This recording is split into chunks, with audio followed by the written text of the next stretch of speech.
Stage 4 మోకాళ్ల అరుగుదలకి నొప్పి లేకుండా కీళ్ల మార్పిడి ఆపరేషన్ చేయబడును. Doctor Ramesh Gajula, endoscopic spine ortho surgeon and pain physician, panacea spine pain ortho and sleep center, Uppal, Hyderabad. వారిద్దరూ ఒకే కాలేజీ స్టూడెంట్స్. ఒకరు ఎంపీసీ, మరొకరు బైపీసీ. 5 ఏళ్ల క్రితం ఏర్పడినటువంటి వారి పరిచయం కాస్త ప్రేమగా మారింది. చిట్ట చివరకు పెద్దల అంగీకారంతో పెళ్లి వరకు వచ్చింది. చూస్తే కనుక బొమ్మాలి రమణ, బొమ్మాలి వారి పెండ్లి పిలుపు అంతా సవ్యంగా ఉంటే 10వ తేదీన వారిద్దరూ ఒకటై ఉండారు. కాకపోతే కార్డులు కొట్టించిన తర్వాత కూడా ఈరోజు ఆ నమ్మించిన నైవంచకుడు పరారు కావడంతో తప్పని పరిస్థితుల్లో తన ప్రేమికుడిని దక్కించుకునేందుకు ఆమ్దాలవలస పోలీసులను ఆశ్రయించింది షర్మిల. అసలు ఈ ప్రేమ ఎక్కడ ఏర్పడింది, ఆ పరిచయం కాస్త పెళ్లికి దారితీసే పరిణామాలు ఏ వరకు వచ్చినాయి, ఈరోజు మోసపోయినటువంటి బాధితురాలు షర్మిల మనతో ఉన్నారు. చూస్తే కనుక ఎవరైతే ఈయన ఉన్నారో ఆయన ఎక్కడ మీకు పరిచయం, మీ పరిచయం కాస్త ఎక్కడ ఫెయిల్ అయింది, పెద్దలు అంగీకరించి వివాహం సంబంధించినటువంటి శుభలగ్న కార్డు కొట్టించిన తర్వాత కూడా ఈరోజు మీరు పోలీస్ స్టేషన్ ఆశ్రయించాల్సిన పరిస్థితి ఎందుకు వచ్చింది? 2020లో మేము ఇద్దరం కలిసి ఇంటర్ చదువుకున్నాం. అప్పుడు ఆ అబ్బాయి నాకు ప్రపోజ్ చేసి పెళ్లి చేసుకుంటానని చెప్పించి ఇప్పటి వరకు మేమిద్దరం రిలేషన్షిప్లో ఉన్న తర్వాత మొన్న లాస్ట్ ఆగస్టులో నాకు మరి పెళ్లి చేసుకోను, మీది వేరే క్యాస్ట్ మాది వేరే క్యాస్ట్ అని చెప్తే నేను సూసైడ్ అటెంప్ట్ చేశాను. అప్పుడు మా పేరెంట్స్ కాల్ చేసి ఆ అబ్బాయికి ఇలా రా, ఎందుకు అమ్మాయి చచ్చిపోతాను అంటుంది, నువ్వు లేకపోతానంటే వచ్చి చేసుకుంటానని చెప్పేసి వెళ్ళిపోయాడు. మళ్ళీ అప్పటికి రాకపోతే పోలీస్ స్టేషన్కి వెళ్తే వచ్చి చేసుకుంటాను, నాకు టైం కావాలి, రేపు ఒక్కరోజు టైం కావాలంటే రేపు ఒక్కరోజు తర్వాత పెద్ద మనుషులు కూర్చొని పెళ్ళికి ఒప్పందం అనేసుకొని ఒప్పందం అన్నీ రాసుకున్న తర్వాత ముహూర్తాలు తీయండి, నాకు ఇప్పటికిప్పుడైతే నాకు పెళ్ళి నేను ఏదో తప్పు చేస్తాను అనుకుంటారు అనేసి 1 మంత్ టైం తీసుకొని ముహూర్తాలు తీసిన తర్వాత 23rd డాడీ వాళ్ళు వెళ్ళి పసుపు దంచడం రేపు కదా, మీకు కట్నము అడ్వాన్స్ ఇస్తాము అనేసుకొని వెళ్తే నేను పెళ్లి చేసుకొని మీరు ఏది చేసుకుంటారో చేసుకోండి, నాకైతే పెళ్ళి వద్దు, కేసే కావాలి, నాకు కొన్ని పొలిటికల్ బ్యాక్గ్రౌండ్ ఉంది, కోన రవికుమార్ గారు మాకు తెలుసు, అది ఇది అనేసి వాళ్ళ మనుషులు వచ్చి మమ్మల్ని బెదిరించేసి మొత్తానికి పెళ్లి డేట్ తప్పించేశారు. నాకు ఎంతసేపు కేసే కావాలి, నేను బెయిల్ మీద వచ్చేస్తాను బయటకు అనేసి వాళ్ళు అంటున్నారు. ఎక్కడ మీ పరిచయం, మీ ఇద్దరికి పరిచయం అయింది, మీదే ఊరు ఆయనదే ఊరు, ఈరోజు పెళ్లి విషయానికి వచ్చేసరికి ప్రేమ వద్ద లేనటువంటి ఏదైతే క్యాస్ట్ ఫీలింగ్ ఉందో ఎందుకు వచ్చింది ఆయన? మేమిద్దరం టీఎస్ఆర్ జూనియర్ కాలేజ్ ఆమ్దాలవలసలో పరిచయం అయ్యాము. క్యాస్ట్ అంటే వాళ్ళ పేరెంట్స్ ఏమొచ్చి ఇలా నా పలానా క్యాస్ట్ అమ్మాయికి మన ఇంట్లో వస్తే ఎలా ఉంటుంది అనేసి అబ్బాయికి చెప్తున్నారట. అవి ఏం పర్లేదు అనేసే కదా ముహూర్తాలు తీయించాలి. అలాంటప్పుడు ఆ రోజే వద్దనేసుకుంటే మేము కూడా ఎవరికి చెప్పపోతాం. ఇప్పుడు అందరికీ చెప్పేసాం 10వ తారీఖు పెళ్ళి అంటే 8వ తారీఖు ఇంట్లో వచ్చి చుట్టాలు ఉన్నారు. ఇప్పుడు నేను పెళ్లి చేసుకోను, ఏది చేసుకుంటారో అది చేసుకోండి అనేసుకొని కేసు పెట్టుకోండి అది ఇది అనేసి మమ్మల్ని బెదిరిస్తున్నారు అందరూనా. క్యాస్ట్ విరంగా వచ్చేసరికి ఆయన ఏ క్యాస్ట్ మీదే క్యాస్ట్ అని మిమ్మల్ని తిరస్కరించి ఇద్దరిది బీసీఏ కానీ కేటగిరీస్ వేరు, అందుకనేసి వద్దంటున్నాడు. ఈ కేటగిరీ ఈరోజు ప్రేమలో లేనటువంటి అభ్యంతరం ఆయనకి నిన్ను పెళ్లి చేసుకోవడం ఆటంకం ఎందుకు అని అడుగుతుంటే పేరెంట్స్ ఫోర్స్ చేస్తున్నారు, మా అమ్మగారు ఒప్పుకోవట్లేదు, సొంత అమ్మ కాదు కదా, మారటి తల్లి కదా, ఆవిడైతే వద్దంటున్నారు, మరి నువ్వు ఎక్కడ వాళ్ళ అమ్మగారు అంటున్నారట ఒకవేళ పెళ్లి చేసేసుకుంటే ఆస్తి పేపర్ల మీద సంతకాలు పెట్టాలి అది ఇదని. సరే పెట్టేస్తానని కూడా అన్నాను. అయినా సరే వాళ్ళ రిలేటివ్స్ అందరూ వచ్చేసి నీకు ఎక్కడికి భోజనాలకు తీసుకెళ్ళము, నేను ఎక్కడ కలుపుకోము అది ఇది అనేసి చెప్పేసి వెనక్కి బెదిరించారట. దానికి తోడు ఇంకా వేరే కిల్లి సాయి అనేసి ఒక అబ్బాయి ఉంటాడు, ఆనే పొలిటీషియన్స్ దగ్గర తిరుక్కొని ఈ అబ్బాయికి తిప్పేసి వాళ్ళకి డబ్బులు కట్టుకొని ఇదంతా ఈ 1 మంత్ నుంచి మేము ఎక్కడికి వెళ్తే అక్కడ న్యాయం. పోలీస్ స్టేషన్లో అయితే మాకు పూర్తిగా అసలు ఆయన ఎక్కడికి వెళ్ళినా ఆయనకే సపోర్ట్గా కేసు పెట్టేయండి, మాకు కేసు వద్దండి అనుకుని తిరిగాము ఇన్ని రోజులు, కానీ వాళ్ళు కేసు పెట్టేయండి అమ్మ మరి ఏటి చేయలేము. ఆ అబ్బాయి వాళ్ళకి అడుగుతున్నాడు, రాగానే పోలీస్ స్టేషన్లో వెళ్ళి కూర్చుడిపోతున్నాడు, కేసు పెట్టేయండి అని అంటున్నాడు. ఏ ధైర్యం లేకుండా ఎవరు అలాగైతే చేయరు కదండి, పొలిటీషియన్లు ఉన్నారనేసి మాకు చెప్తున్నాడు మాటకి, వాళ్ళు ఉన్నారు మేము ఎలాగోలకు బయటకు వస్తామనేసి. అంటే ప్రేమించిన ప్రియురాల్ని వద్దనుకొని ఈరోజు పోలీసుల స్టేషన్కి జైలుకి వెళ్ళడానికి సిద్ధం ఉంటే ఏ సామాజిక వర్గం చెందినటువంటి వ్యక్తి మీ సామాజిక వర్గాన్ని కించపరచడానికి ఈ ప్రేమను ఎందుకు వదులుకుంటున్నారు? కాళింగ సామాజిక వర్గానికి చెందిన వ్యక్తి ఆ అబ్బాయి. అక్కడ ఉన్న వాళ్ళందరూ మా ఆమ్దాలవలస అంతా అదే బ్యాక్గ్రౌండ్, వాళ్ళే చూసుకుంటారు అది ఇదని చెప్తున్నాడు.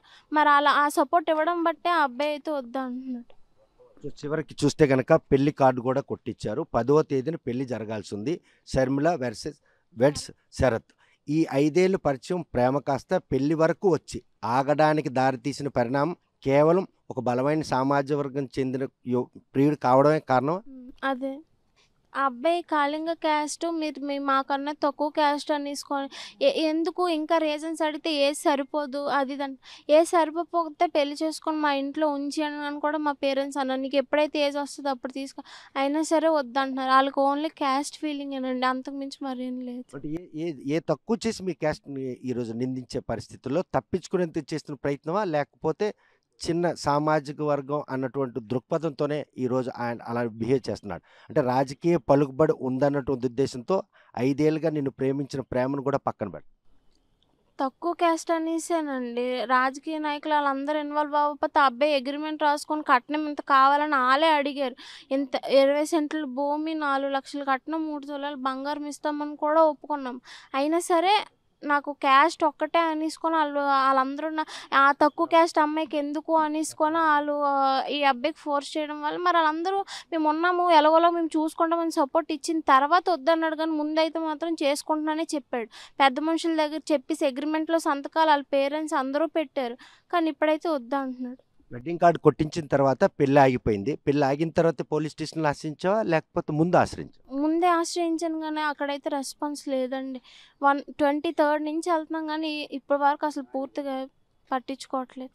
సో ఈ విషయంలో చివరికి ఆయన కేసు అంటాడు, నువ్వేమో ప్రేమించిన ప్రియుడు అంటున్నావు. ఏం కావాలని షర్మిల అంటే? పెళ్ళి కావాలనేసే నేను ఇప్పటి వరకు ఇచ్చేసానండి. ఇప్పుడు మరి లాస్ట్కి అయితే పెళ్ళి అయితే ఆ అబ్బాయి చేసుకోను. నేను వాళ్ళ ఇంటికి వెళ్ళాను కానీ వాళ్ళ అమ్మాయిలు అయితే మరి నీలాంటి తక్కువ క్యాస్ట్ అమ్మాయిని ఎలా మేము ఇంట్లోకి రానిస్తామని బయటికి నన్ను ఈడ్చారు కూడా. వాళ్ళందరూ మేము క్యాస్ట్ అని ఒక్కటే, వాళ్ళైతే మాత్రం ఈ అబ్బాయి ఏజ్ అవన్నీ చెప్తున్నాడు కానీ వాళ్ళ అమ్మాయిలు మాత్రం క్యాస్ట్ అనేసి చెప్పేస్తున్నారు డైరెక్ట్గా. వాళ్ళ రిలేటివ్స్ కూడా వచ్చి అంటున్నారు క్యాస్ట్ అనేసి. అదే ఈ రిలేటివ్సే కదా ఈరోజు పెద్ద మనుషుల సమక్షంలో కూర్చొని అక్కడ అగ్రిమెంట్ మీద సంతకాలు పెట్టి కట్న కానుకలు మాట్లాడుకొని పసుపు దంచి ఈరోజు శుభలగ్నం కూడాను ప్రింట్ వేయించారంటే ఈ పెద్ద మనుషులు ఆ పెద్ద మనుషులు ఒకటేనా? వాళ్ళంతా ఒకటే కానీ వాళ్ళు ఏంటంటున్నారు, ఆడు చేసుకోకపోతే మేము మేట్ చేస్తాము, బలవంతంగా అయితే తాళి కట్టించలేమనేసి అనేస్తున్నారు. కానీ వాళ్ళే వద్దని నా దగ్గర చెప్తున్నారు. కానీ ఆ అబ్బాయి దగ్గర మేము చూసుకుంటాంలే ఎలాగోలాగా కేసు పెట్టుకో బెయిల్ మీద రా అనేసి మెట్ట రుద్రయ్య అనేసి రణస్థలంలో కానిస్టేబుల్ ఉన్నారు. ఆయనకి చెప్తున్నారు, నువ్వు ఏదోలా కేసు పెట్టుకో మేము బయటకు తెప్పిస్తాము, మేము మాకు ఆ టాలెంట్ ఉందిలే అనేసి అంటున్నారు. ప్రత్యక్షంగా మీకున్న పరిచయాల నేపథ్యంలో ఇన్స్టా వేదిక ఎందుకు అయ్యింది? ఈ ఇన్స్టా వేదికగా ఆయన ఇష్టపడుతూ ఇటువంటి వీడియోలు పోస్ట్ చేశారా, ఇటువంటి ఫోటోలు తీశారా, లేకపోతే మిమ్మల్ని బ్లాక్మెయిల్ చేయాలనే ఉద్దేశంతో ముందస్తు జాగ్రత్త చర్యలు ఇటువంటి మీకు పెట్టడం? మీకు కూడా పెళ్లి సంబంధాలు వస్తుంటే అడ్డుకునే ప్రయత్నం కూడాను తను చేశాడని ఉన్నాయి, వాస్తవేనా? అవునండి. అంటే ఇన్స్టాలో ఆ అబ్బాయి కొంచెం శరత్ 478 అని ఒక అకౌంట్ ఉంటుంది. అందులో కొంచెం వల్గర్గా మాట్లాడుతూ అమ్మాయిలను తిడుతూ అమ్మాయిలను వాడుకొని వదిలేయండి అనేసి వీడియోలు చేస్తాడు అనేసి చాలామంది ఇప్పుడు తిడుతున్నారు. ఏంటంటే అక్కడ కూడా అమ్మాయిలకి అసలు పట్టించుకోవద్దు అది ఇది అని చెప్పాడు. మరి ముందే నువ్వు జాగ్రత్త పడాలి కదా అని నన్ను అడుగుతున్నారు. కానీ నాకైతే పెళ్లి చేసుకుంటాను హోప్ ఇచ్చిన తర్వాతే నేను ఇదంతా ఈ ఫొటోస్ ఇవన్నీ వాళ్ళ ఫ్రెండ్స్ అందరి దగ్గర ఉన్నాయి, అన్నీ అయిపోయి ఇప్పుడైతే నేను పెళ్లి చేసుకోండి ఏడ్ చేసుకుంటారు అది చేసుకోండి అనేసి బెదిరిస్తున్నారు. చూస్తే కనుక ఈ పరిచయం ప్రేమగా మారిన తర్వాత నీ చదువు కూడా ఈరోజు పూర్తిగా నీ నుండి దూరం అయిపోయింది, నిజమేనా? డిగ్రీ సెకండ్ ఇయర్లో మా లవ్ గురించి ఇంట్లో తెలిసిపోయిన తర్వాత నా సిమ్ కార్డ్ అవన్నీ ఇచ్చేసారండి. ఆ తర్వాత నాకు కాలేజీకి కూడా పంపించలేదు. నేను కూడా చదవడం ఆపేసి ఇంట్లోనే ఉన్నాను అప్పటి నుంచి. తర్వాత ఆ అబ్బాయి నేను ఎలాగోలా సెటిల్ అవుతాను, నేను చూసుకుంటాను, క్యాస్ట్ ఏం పెద్ద ప్రాబ్లం కదా అని అసలు ఇప్పటివరకు క్యాస్ట్ మ్యాటర్ రాలేదు. లాస్ట్ ఆగస్ట్లో చెప్పాడు. అప్పుడున నేను సూసైడ్ అటెంప్ట్ చేశాను. మళ్ళీ ఒక 4 days బ్యాక్ వాస్మల్ తాగేశాను. అప్పుడు కూడా అబ్బాయి నేనైతే చేసుకొని నువ్వు వెయిట్ చేసుకుంటావు చేసుకో అనేసి అంటున్నాడు. నిన్న ఆమ్దాల్వాల్స్ పోలీస్ స్టేషన్లో కూడా మీరిద్దరూ పరస్పరంగా తారసపడినప్పుడు ఆయన మాటలు ఎలా ఉన్నాయి, అప్పుడు నీలో కోపం కట్టలు తెంచుకున్న నేపథ్యంలో ఆయన మాటలకి చేతలకి ఏమైనా పొంతనుందా? ఆ అబ్బాయి నేను చేసుకొని ఏడ్ చేసుకొని ఒకటే మాట అంటున్నాడు, నేనైతే చేసుకోను. మరి 5 years ఎందుకు తిరిగావంటే తెలియక తిరిగేశాను అది ఇది అనేసి చెప్తున్నాడు. నిన్న జరిగిన అక్కడ సంభాషణలో పెద్ద మనుషులు ఎవరైనా ఉన్నారా మీ తరపు నుండి వాళ్ళ తరపు నుండి? వాళ్ళ తరపు నుండి వాళ్ళ పేరెంట్స్ ఉన్నారు, వాళ్ళ రిలేటివ్స్ ఉన్నారు, కానీ కొంచెం బయట నుంచొని ఉండిపోయారు. వాళ్ళందరూ చేసుకోమని చెప్తున్నాం అంటున్నారు, కానీ మా దగ్గర అయితే మాత్రం చెప్పట్లేదు. నన్ను వచ్చి అంటున్నారు, ఆడు ఎలాగ మరి ఇదవుతాడు, రేపు పొద్దున్న నీకు పిల్లలు పుడితే మీ క్యాస్ట్ వాళ్ళకి ఇస్తావా, మా క్యాస్ట్ వాళ్ళకి ఇస్తావా, అది ఇదని నన్ను క్వశ్చన్స్ చేస్తున్నారు వాళ్ళు. నేను అన్నాను, ఇప్పుడు మా పెళ్ళి ఈడితోనైతే వేరే క్యాస్ట్కి ఇస్తాను, నాకు ఈడితో నవ్వకపోతే రేపు నా పిల్లలకి పుడితే నేను వాళ్ళకి ఏడు సమాధానం చెప్పాలని కూడా ఒక ఆయన్ని అడిగాను. అదంతా సెకండరీ. ఇప్పుడు ప్రజెంట్ ఆలోచించి ఎప్పుడు గురించో ఆలోచిస్తున్నామని ఆయన బెదిరించారు.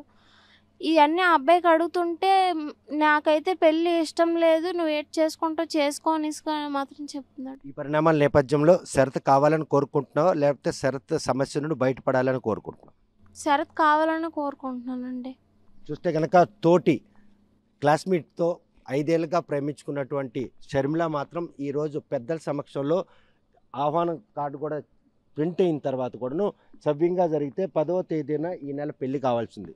కాకపోతే శరత్ మాత్రం ఎస్కేప్ కావడంతో ఈరోజు పోలీసులను ఆశ్రయించింది. పోలీస్ స్టేషన్లో మాత్రం ఈరోజు తను బలమైన సామాజిక వర్గం చెందిన వ్యక్తిని కాబట్టి ఈరోజు అంటే అంటే తన సమాజ వర్గానికి వీళ్ళ సమాజ వర్గానికి ఉన్నటువంటి వ్యత్యాసాన్ని బ్యారేజ్ చేసుకొని ఈరోజు షర్మిలాని మాత్రం వదిలించుకునేందుకు మాత్రం వాళ్ళ బంధువులు ప్రస్తుతం మాత్రం ఆ పాపని అల్లారు ముద్దుగా పెంచి ఉన్నత చదువులు చదివించాలన్నటువంటి ఉద్దేశంతో చెల్లి కూతురైనటువంటి షర్మిలాని తెచ్చి చదివిస్తున్న పెద్దమ్మ మనతో ఉన్నారు. చూస్తే కనుక ఈరోజు షర్మిలాకి వచ్చినటువంటి ఈ పరిస్థితి ఆమెను ఏ ఉద్దేశంతో తెచ్చావు, చెల్లి కూతురుకు మంచి లైఫ్ ఇవ్వాలనుకున్నావు, ఈ పరిణామాల్లో ఎటువంటి ఆవేదన మిమ్మల్ని వెంటాడుతుంది, ఆమెకు జరిగిన అన్యాయంపై మీకేం న్యాయం కావాలి? మాకు మా పాప పెళ్ళే కావాలి సార్. మేము ఆ పాపకి పెళ్లి చేస్తామని ఒప్పుకున్నారు పెద్ద మనుషులు కూడా. ఒప్పుకున్న తర్వాత ఫస్ట్ ఒక పెద్ద మనుషులను తీసుకొచ్చాడు, ఆ ఊరు ఎంపీటీసీని తెచ్చారు, ఆ ఊరు లాయర్ని తెచ్చారు, వాళ్ళ సొంత మేనమామని తెచ్చాడు, వాళ్ళ సొంత అన్నయ్యని తెచ్చాడు, వాళ్ళ సొంత డాడీని తెచ్చాడు. అది ఎవరు ఒక 7 వచ్చారు. 3 సార్లు 4 సార్లు తిరిగిన తర్వాత ఆ పిల్లడు ఒప్పుకున్న తర్వాత వాళ్ళ మేనమామలు కూడా సంతకాలు పెట్టారు సార్. అందరూ సంతకాలు పెట్టి పిల్లకు ఒప్పించినాము అని అన్నారు. కట్నాలు అడిగారు. కట్నం ఇస్తామన్నాము. 20 సెంట్ల పొలం రాస్తామని ఒప్పుకున్నాము. 3 లక్షలు దగ్గర కట్నం ఇస్తామని చెప్పాము. తర్వాత ఏమి బంగారం అన్నారు, 4 తులాలు బంగారం ఇస్తామని చెప్పాము. అవన్నీ ఇచ్చిన తర్వాత పసుపు దంచుకున్నాము. ముహూర్తాలు కట్టించిన తర్వాత పసుపు దంచుకొని కార్డులు కొట్టించుకొని పంచుకున్న తర్వాత ఏమి పెళ్ళి 4 రోజులు ఉంటుండగా ఆ పిల్లడేమో నేను పెళ్లి చేసుకోనని మాకు చెప్పాడు. మేము ఇప్పుడు ఏడ్ చేయాలి సార్, మాకు న్యాయం కావాలి. మేము పోలీస్ స్టేషన్ తిరుగుతుంటే మాకు పోలీసులు పట్టించుకోవట్లేదు. పెద్దపాడు పోలీస్ స్టేషన్ రోజు తెల్లవారు కూకోవడం, సాయంత్రం దాకా ఇచ్చేయడము రావడము, మాకు ఎవ్వరు పట్టించుకోవట్లేదు. అతనేమి పెద్ద మనుషులను మానేసి ఇంకా కొత్త పెద్ద మనుషులను తీసుకుని వచ్చారు. కోన్ రవి సార్ వాళ్ళ మేనోళ్ళు అంట. మాకు కోన్ రవి సార్ ఎలాగుంటారో కూడా మాకు తెలియదు.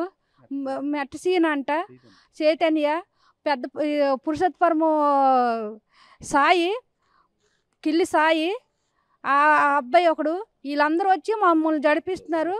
చల్లసీను వాసు జడిపిస్తున్నారు ఇంటికి వచ్చి. ఎలా అంటే అతనేమి వాళ్ళ నాన్న వెళ్ళాట, కోన్ రవి సార్ వాళ్ళు ఆఫీస్ బద్దలు కొట్టేశారట. బద్దలు కొట్టితే కోన్ రవి సార్ ఏమి పంపించారట వాళ్ళ మేనోళ్ళు గట, ఏది ఇది తేల్చుకొని రాయండి అని. సార్ మేము పేదోళము, మాది మీకంటే తక్కువ జాతి, మేము పేదోళము, మాతో మీకు ఎందుకు సార్, మా ఆడపిల్ల జీవితం ఇది, మాకు ఎంత అన్యాయమా సార్. పిల్లడు 5 సంవత్సరాలు తిప్పుకున్నాడు, 5 సంవత్సరాలు తిరిగి పెళ్ళి కొప్పుకొని రేపు పెళ్ళంటే ఈరోజు వద్దనేసి మాకు నాన్న ఇచ్చేస్తున్నారు. ఇది అన్యాయం సార్, ఇది న్యాయం కాదు. ఎక్కడికి వెళ్తే అక్కడే మమ్మల్ని ఆపేస్తున్నారు డబ్బు కట్టి. అంతా మేము డబ్బులు కట్టలేము, మేము పేదోళ్ళమని. మేము కష్టపడి ఇదే చేసుకుంటాం అనుకున్నాం. 5 సంవత్సరాలు తిప్పిన తర్వాత మాకు ఎవరు సాయం చేస్తారు, ఎవరు ఆ పిల్లని చేసుకుంటారు చెప్పండి.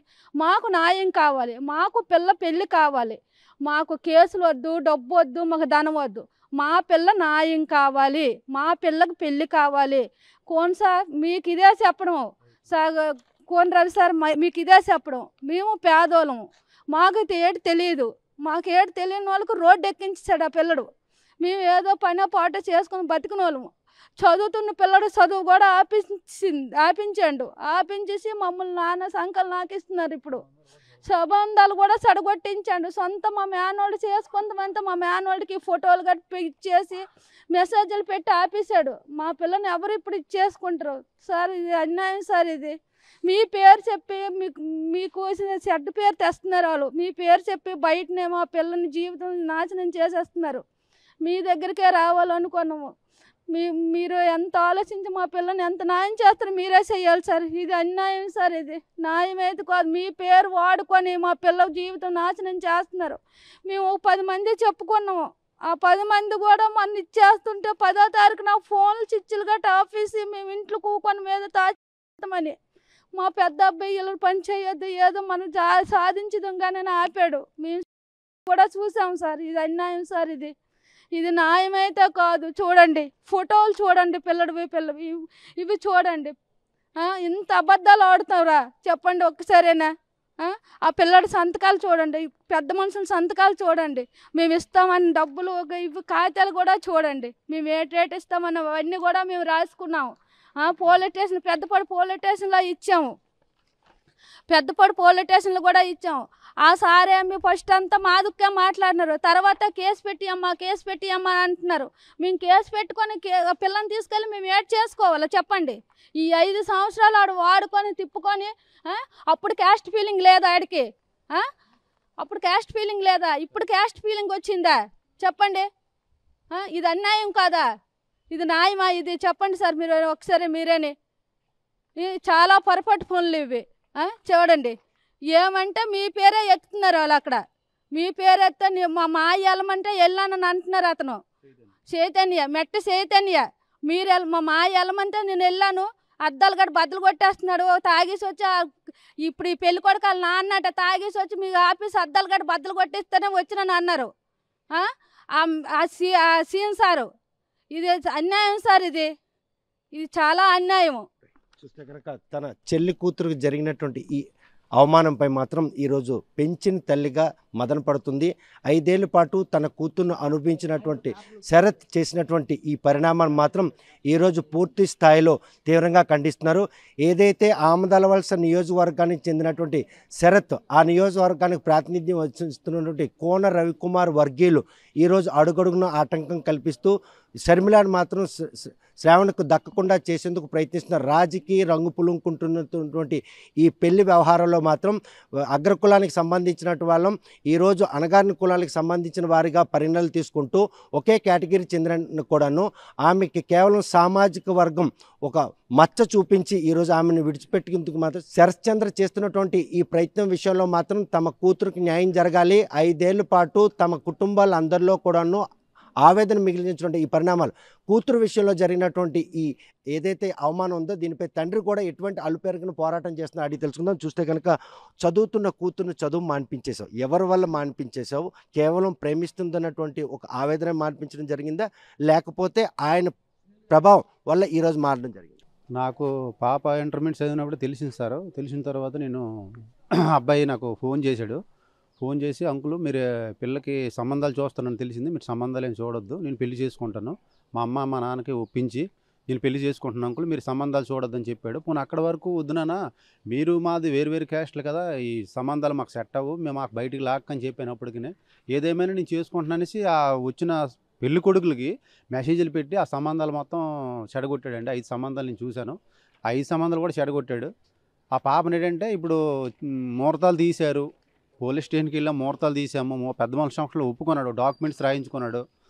ఇప్పుడు ఏంటంటే కోన రవికుమార్ వాళ్ళ మేనల్లుడు చైతన్య, మెట్ట చైతన్య అంట, అతను వచ్చి మాకు పోలీస్ స్టేషన్ ముందు కూడా కొంచెం బ్లాక్మెయిల్ చేశాడు. నెక్స్ట్ సల్ల వాసు అతను కూడా నన్ను బెదిరించాడు, పిల్ల చచ్చిపోతే దరిద్రం వదిలిసినని మాట్లాడుతున్నాడు. ఇది ఎంతవరకు కరెక్ట్ సార్? ఇది మాకు న్యాయం చేయాలని మేము ఆశ్రయించాం సార్. కోన రవికుమార్కి కూడా మేము చెప్తున్నాం, మేము పక్క పార్టీ విషయం మాకు అనవసరం అండి, పిల్లకి అన్యాయం జరిగింది, మాకు న్యాయం కావాలి, ఇద్దరము సేమ్. చూస్తే కనుక ఈ పెళ్లి సంబంధం సెటిల్ అయిన విషయంలో కట్న కానుకలు కూడా మాట్లాడుకున్నట్టు ఇక్కడ ఉంది. అసలు ఏంటి కట్న కానుకల వ్యవహారం? కట్నం అంటే సారు ఆ కుర్రోడు ఎంపీటీస్కి రాఘోలు ఎంపీటీ సెంగళరావుకి తీసుకొచ్చాడు సారు. ఆలూరు అప్పలరాజు లాయర్ గారు వచ్చారు, వాళ్ళ అన్నయ్య మెట్ట రుద్రయ్య కానిస్టేబుల్, నెల్లిమర్ల కానిస్టేబుల్ అతను వాళ్ళందరికీ తెచ్చాడండి. కలగ గణేష్ పెద్దపాడులోన వాళ్ళ ఇంటి దగ్గర పెట్టారండి పంచాయతీ. పెడితే మాకు ఏమైనా కట్నం ఏమైనా కావాలి కదా పెళ్లి ఖర్చులకి, మాకు మరి ఏమేస్తారని అడిగితే మేము ఒక 3 లక్షల కట్నము, ఒక 20 సెంట్లు పల్లం భూమి, 4 తులాల బంగారం అండి, ఇంకా మేము ఇంకా అది సాలకపోతే కుర్రోడికి ఏదైనా జాబ్ వచ్చినా షాపులు ఏమైనా పెడదామంటే ఒక 2 లక్షలు అంతా నేను హెల్ప్ చేస్తానని కూడా చెప్పాను సార్. పెద్ద మనుషుల షాపులో ఒప్పుకొని ఇప్పుడు పెళ్లి రేపు అనగానే ఈ రోజులాగా మాకు చేసుకోనని మాకు చెప్పాడు సార్. మేమందరం ఆవేదన చెందుతున్నాం, మాకు న్యాయం జరగాలని కోన రవికుమార్ నేను వేడుకుంటాను. చూస్తే కనుక ఏదైతే శర్మిల విషయంలో జరిగినటువంటి ఈ అన్యాయంపై మాత్రం తండ్రిగా తను, పెద్దమ్మగా ఆమె కూడా చాలా మదన పడుతుంది. చూస్తే కనుక పెద్దల సమక్షంలో ఇక్కడ కట్న కానుకల వ్యవహారం కూడాను కాగితాలపై రాసుకోవడం జరిగింది. 3 లక్షల రూపాయలు నగదు, 4 తులాలు బంగారం, 20 సెంట్లు స్థలం. అదే కాకుండా తన కూతురును పెళ్లి చేసుకున్న తర్వాత వ్యాపార నిమిత్తం కూడా ఆర్థిక పరిపుష్టిని కూడా కల్పిస్తానని భరోసా ఇచ్చినప్పుడు కూడాను తండ్రిని కూడా ఈరోజు కాదని చెప్పి ఆమెను అంటే వదులుకునేందుకు మాత్రం శరత్ మాత్రం ఈరోజు ప్రయత్నిస్తున్నాడు. శ్రావణ్ చేస్తున్నటువంటి ఈ ఆకృత్యం విషయంలో స్థానిక ఎమ్మెల్యే అనుచరులే ఈరోజు ఆమెకి తన ప్రియుని దూరం చేసేందుకు చేస్తున్నటువంటి ప్రయత్నంలో స్థానిక శాసనసభ్యులు కూడా ఈ విషయాన్ని పరిగణలోకి తీసుకుని ఒక అమ్మాయి జీవితాన్ని ఈరోజు రోడ్డును పడేయడంతో పాటు ఆ కుటుంబాన్ని కూడాను ఈరోజు మదనపాటు గురి చేశారు. 10వ తేదీన పెళ్లి కావాల్సినటువంటి ఆ పెళ్లి జంటకు మాత్రం ఈరోజు కేవలం ఒక సామాజిక వర్గానికి సంబంధించినటువంటి ఒక రంగు పులిమి ఈరోజు మాత్రం ఆవిడకి అన్యాయం జరుగుతుంది. ఆమె ఎట్టి పరిస్థితుల్లో కూడా తన ప్రియుడే తనకు కావాలి, కోర్టులు, కేసులు, పోలీస్ స్టేషన్ తమకేం అవసరం లేదు, మేము కష్టపడి పనిచేసుకుంటూ ఈరోజు కూతుర్ని చదివించుకోవాలని తన ఆశలను కూడా అడియాసలు చేశాడు. కుమార్తెకు పెళ్లి సంబంధాలు తెచ్చినా కూడా వాడిని తప్పించే ప్రయత్నం కూడా చేశాడు. ఈ పరిణామాలన్నీ కూడాను కూతురు జరిగిన ఈ అన్యాయంపై మాత్రం ఎట్టి పరిస్థితుల్లో న్యాయ పోరాటం చేస్తాం. పోలీస్ స్టేషన్లో ఫిర్యాదు ఇచ్చినా కూడాను కోన రవికుమార్ అనుచరులకే పోలీసులు ఈరోజు సహకరిస్తున్నారు తప్ప తమ అన్యాయాన్ని ఎక్కడ కూడా పరిగణనలో తీసుకోవడం లేదు. తన కూతురు పెళ్లి జరగాల్సిన అంటే శుభలగ్నం కార్డులు కొట్టినప్పుడు కూడాను కార్డులు పంచిన తర్వాత ఈరోజు వరుడు ఎస్కేప్ కావడం, పోలీస్ స్టేషన్లో ఆచరణ, ఈ పరిణామాలన్నీ కూడాను ఈరోజు షర్మిలకు వచ్చినటువంటి ఈ కష్టంపై ప్రతి ఒక్కరు కూడా మదన పడుతున్నారో ఆ కుటుంబానికి వచ్చినటువంటి ఈ కష్టం విషయంలో పోలీసులు ఎవరైతే మోసం చేసినటువంటి ఆ ప్రియుడిని తీసుకొని ఆమె కోరిక మేరకు పెళ్లి చేస్తారా లేకపోతే ఆమెకి అన్యాయం చేస్తారనే విషయం వేచి చూడాల్సిందే. వీడియో జర్నలిస్ట్ రామకృష్ణతో సత్యం, RTV శ్రీకాకుళం. తెలుగులో ఫాస్టెస్ట్ న్యూస్ ఇప్పుడు కొత్త అవతారంలో 5 సెకండ్లోనే పూర్తి వార్తా సమాచారం మీ చేతిలో. సోషల్ మీడియా ట్రెండ్స్ మీ కళ్ళ ముందుకే live TV and voice search options తో ఇప్పుడే డౌన్లోడ్ చేయండి. యాప్ లింక్ డిస్క్రిప్షన్ లో ఉంది.